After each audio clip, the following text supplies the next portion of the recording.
శ్రీమాత్రే నమ. జయ గురు దత్తాత్రేయ నమ. మీనరాశి వారికి ప్రస్తుతం రాశి యందు ఉన్నటువంటి శని భగవానుడు వక్రగమనం పొందాడు. అయితే రాష్ట్రాధిపతి గురువు పంచమ స్థానం నుంచి ఉచ్చ స్థితిలో ఉంటూ భాగ్య దృష్టితో మీనరాశిలో ఉన్నటువంటి శనిని వీక్షించడం జరుగుతుంది. రెండు ఒకే డిగ్రీ మీద రావడం, శని మీద గురువు యొక్క కోణ దృష్టి చాలా వరకు ఈ మీనరాశి వారికి శని తన పాప ఫలితాన్ని చాలా వరకు తగ్గించుకొని మీతో కష్టపడి పని చేయించి మీరు చేసుకున్నటువంటి కర్మలని తొలగించి మిమ్మల్ని మంచి మార్గంలో పెట్టే ప్రయత్నం అన్నది ఇప్పుడు జరుగుతుంది. కాబట్టి ప్రస్తుతం మీరు గతం జరిగిపోయిన దాన్ని విడిచిపెట్టి ఇప్పటికైనా మీ యొక్క కృషి అటు ఉద్యోగం మీద, చదువు మీద, అంటే మీ యొక్క స్థాయిని బట్టి, మీ యొక్క వయసుని బట్టి ఉంటుంది. మీ యొక్క పందా మార్చుకొని మళ్ళా జీవితంలో కృషి మొదలెడితే కంపల్సరిగా తిరిగి మళ్ళా పుంజుకొని మీ గత వైభవాన్ని పొందే అవకాశం ఉంది. ఇది విద్యార్థుల మీద ప్రస్తుతం ఎక్కువ ప్రభావం ఉంది. అలాగే చాలామంది ఉద్యోగస్తులు కూడా ఇబ్బంది పడుతున్నారు. కాబట్టి వాళ్ళు కంప్లీట్గా తమ పాత కర్మల్ని విడిచిపెట్టి కొత్త కర్మలు, మంచి కర్మలు ప్రారంభిస్తే వారి యొక్క జీవితం నెమ్మదిగా తిరిగి అభివృద్ధి చెందడానికి ప్రస్తుతం గురువు సహకరిస్తాడు. అలాగే మిగతా గ్రహాలు కూడా మీకు సహకరించడం జరుగుతుంది. మరి ప్రస్తుతం కుజుడు మీకు చతుర్థ స్థానంలో ఉన్నాడు. ధన భాగ్యాధిపతిగా ఉండడం వల్ల, చతుర్థ స్థాన సంచారం వల్ల స్థిరాస్తి కొనాలనే ఆలోచన నెరవేరుతుంది. లేదంటే మీకు ప్రభుత్వం ద్వారా కానీ, పెద్దల ద్వారా కానీ, మీ తల్లిదండ్రుల ద్వారా కానీ ఒక ఆస్తి లాంటిది సంక్రమించే అవకాశం ఉన్నది.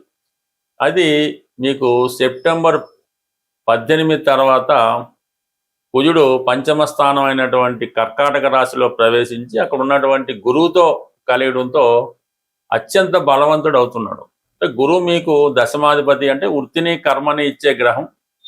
అటువంటి గ్రహానికి భాగ్యాధిపతి అదృష్టాన్ని ఇచ్చే కుజుడు కలియడం జరుగుతుంది 5వ స్థానంలో. అంటే ఆటోమేటిక్గా మీకు వృత్తిలో మార్పు, అభివృద్ధి, సక్సెస్ రావడం జరుగుతూ ఉంటుంది. అంటే గతంలో పోగొట్టుకున్న ఉద్యోగాన్ని కానీ, హోదాని కానీ, గౌరవాన్ని కానీ తిరిగి పొందడం జరుగుతుంది.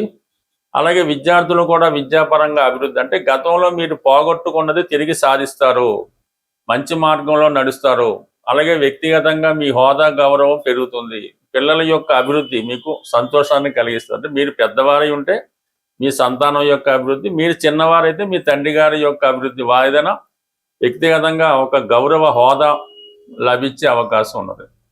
ఇక ప్రధానంగా మీకు శుక్రుడు ప్రస్తుతం ఈ సెప్టెంబర్ 2వ తారీఖు నుంచి అష్టమ స్థానంలో సుదీర్ఘ ప్రయాణం చేయబోతున్నాడు. అంటే ఇంచుమించుగా ఈ నెలంతా కూడా రుజుమార్గంలో ఉండి అక్టోబర్ 3న వక్ర మార్గం పొంది అటు ఇటుగా మళ్ళా జనవరి 1వ తారీఖు వరకు కూడా అష్టమ స్థానంలో శుక్రుడు. ఇది చాలా వరకు మీకు ఒక అదృష్టాన్ని కలిగిస్తూ ఉంటుంది. అంటే తోబుట్టువుల ద్వారా కానీ, స్త్రీల ద్వారా కానీ, స్నేహితుల ద్వారా కానీ ఒక అదృష్టపరమైనటువంటి వార్త వింటారు.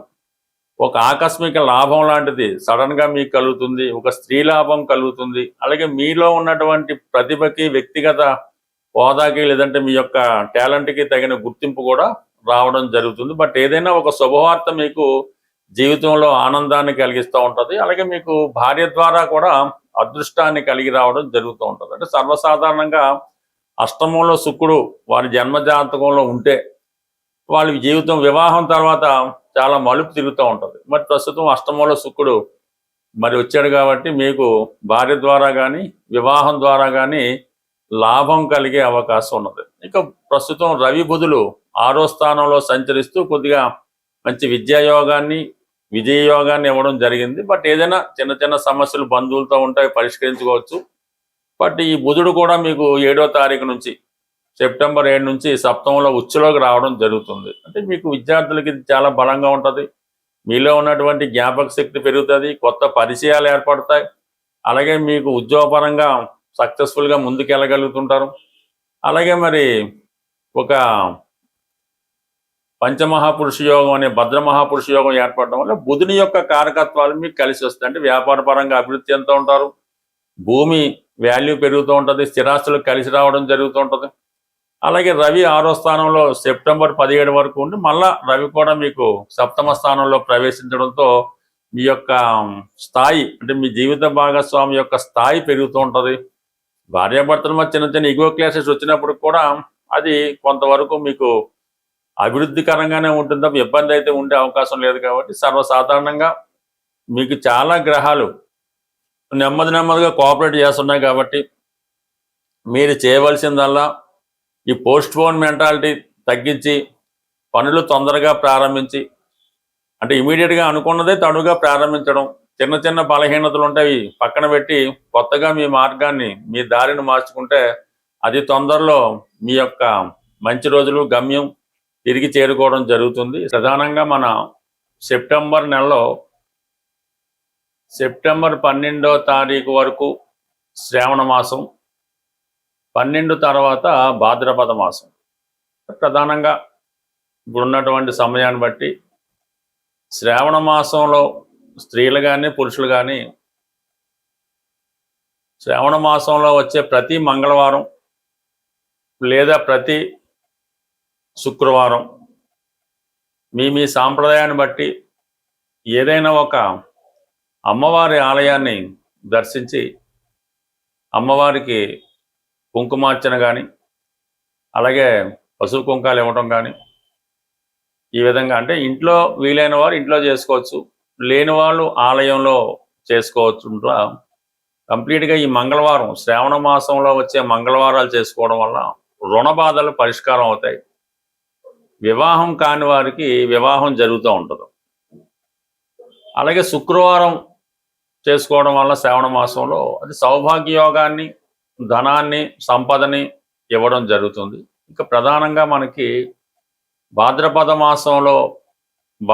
మాస ప్రారంభంలో వచ్చే వినాయక చవితి, ఇది 100% ప్రతి వారు చేసుకోవాల్సింది. అంటే మీరు చేస్తున్నటువంటి పనులు మధ్యలో ఆగిపోతున్నా, అసలు జీవితంలో ప్రోగ్రెస్సే లేదు అనుకున్న వాళ్ళు మీ స్థాయిని బట్టి ఈ వినాయక చవితి చేసుకోవడం వల్ల, లేదంటే సమూహంగా వినాయక చవితి చేసే చోట కూడా మీరు వినాయకుని శ్రద్ధలతో చేసుకోవడం వల్ల, వినాయకుని యొక్క నిమజ్జనంలో పాల్గొనడం వల్ల ఈ ఆటంకాలు సంకటాలు తొలగి పూర్తిగా ముందుకు వెళ్ళడం జరుగుతూ ఉంటుంది.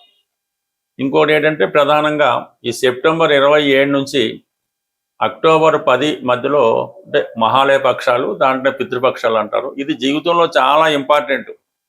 మీ యొక్క పెద్దలకి, మీ పితృదేవతలకి వాళ్ళు రుణం తీర్చుకునే విధంగా ప్రతి ఒక్కరూ కంపల్సరిగా ఆ తిథి రోజు కానీ అమావాస్య రోజు కానీ పోనీ ఏదో ఒక రోజు మీ యొక్క పెద్దలను తలుచుకొని వాళ్ళకి విధి విధానంగా పూజించి, మరి కొంతమందికైనా వారికి సరిపోయే విధంగా ఆహార పదార్థాలు అంటే బతి ఇవ్వడం అంటారు, ఆహార పదార్థాలు ఇవ్వటం వల్ల మీ పైవాళ్ళు అంటే మీకు ఈ జన్మనిచ్చినటువంటి ఈ జన్మకు కారణమైనటువంటి ఆ పెద్దల యొక్క రుణం తీర్చుకుంటేనే, అంటే చాలా కుటుంబాల్లో పెద్ద సక్సెస్ ఉండదు, ఎంత వయసు వచ్చినా వివాహాలు జరగవు, అలాగే ఆర్థిక పరంగా చాలా ఇబ్బందుల్లో ఉంటారు, నిరుద్యోగ సమస్య, ఇవన్నీ కూడా కొంతవరకు దానివల్ల కారణం అవుతుంటాయి. మీ జన్మజాతకంలో పితృదోషం ఉన్నా లేకపోయినా ప్రతి ఒక్కరూ కూడా ఈ పితృపక్షాలు ముఖ్యంగా వచ్చే అమావాస్య రోజు కానీ మిగతా రోజులు కానీ మీ పెద్దలను తలుచుకొని ఈ విధంగా